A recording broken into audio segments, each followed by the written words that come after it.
she was always a happy, funny person. And that's what we have to go by. Carrie Singer had a smile that could light up a room, but the 28-year-old's life was cut short when she was murdered in July of 2004, and investigators still haven't made an arrest. It is extremely discouraging, and this was a brutal, brutal slaying. Carrie's mom had never been to Isle of Wight, but when Isle of Wight investigators asked News Channel 3 to help with the case, she flew up from Florida to talk to us.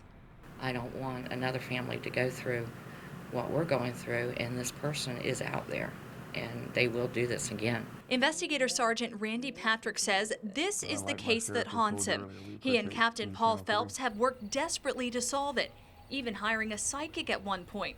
That's why they're opening up Carrie's file for us, taking us through the twists and turns of the investigation, starting with the crime scene photos. So disturbing, we can't show them to you. She received 7 to 9 severe blows to the skull, which caused her death. And then a trip to the crime scene, a quiet farm in the Morgates Beach area in Smithfield. But Patrick isn't convinced the killer knew the area or lives in Isle of Wight. To find out how Carrie got here, investigators had to look at her last days alive. One thing stuck out on June 29th. Carrie and her boyfriend had been involved in a pretty bloody domestic dispute. This led investigators to the house she shared with her boyfriend in Hampton. What'd you see when you went inside? You said it was a pretty violent fight between her and her boyfriend? It's a bi-level, so there was scattered blood throughout the first floor, down the staircase, downstairs around their bedroom and dresser, and then blood on into the bathroom in the downstairs bathroom, mostly splatter. But here's the thing. Carrie was the one accused of assaulting her boyfriend, Robert DeZern, and she turned up in Newport News the next day, alive and well. Investigators say she checked into this hotel, which was called the King James Motel back in 2004. She actually left instructions for the lady at the front desk at the time that she had been in domestic with her boyfriend the night before, and she said if he comes looking for her, please don't give that information up. On June 30th, 2004, this was the last place Carrie Singer was seen alive. She was walking down Jefferson Avenue. She ended up at the 7-Eleven just a few blocks away. Investigators say they know she used an ATM here, but after that, they have no idea what happened. And there's a specific person investigators are looking for to help them get one step further in the timeline of Carrie's last day alive. They want to talk to the man who had a romantic encounter with Carrie on June 30th. Maybe just a friendly relationship where your DNA would have been exchanged onto her body. I would ask you to come forward.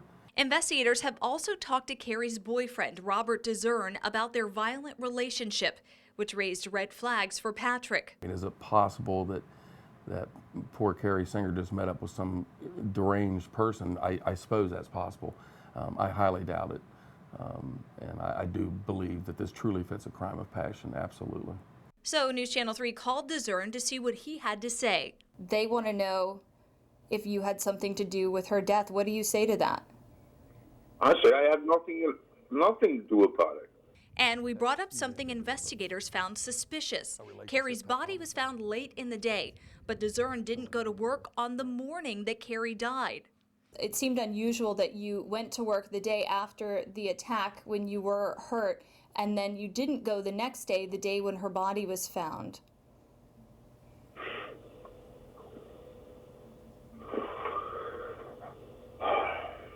Well, how do you answer something like that? DeZern says he never saw Carrie after their fight, something investigators aren't sure about.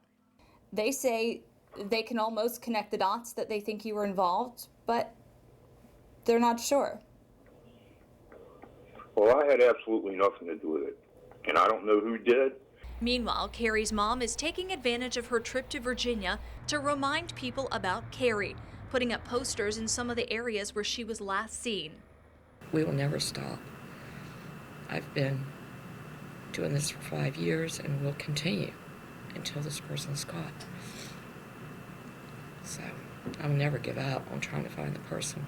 If you have any information about what happened to Carrie or you saw her in the last days she was alive, call the crime line at 1-888-LOCK-YOU-UP. Remember, you can remain anonymous and you could win a cash reward if your call leads to an arrest. Taking action against crime, Juliet, Bickford News Channel 3.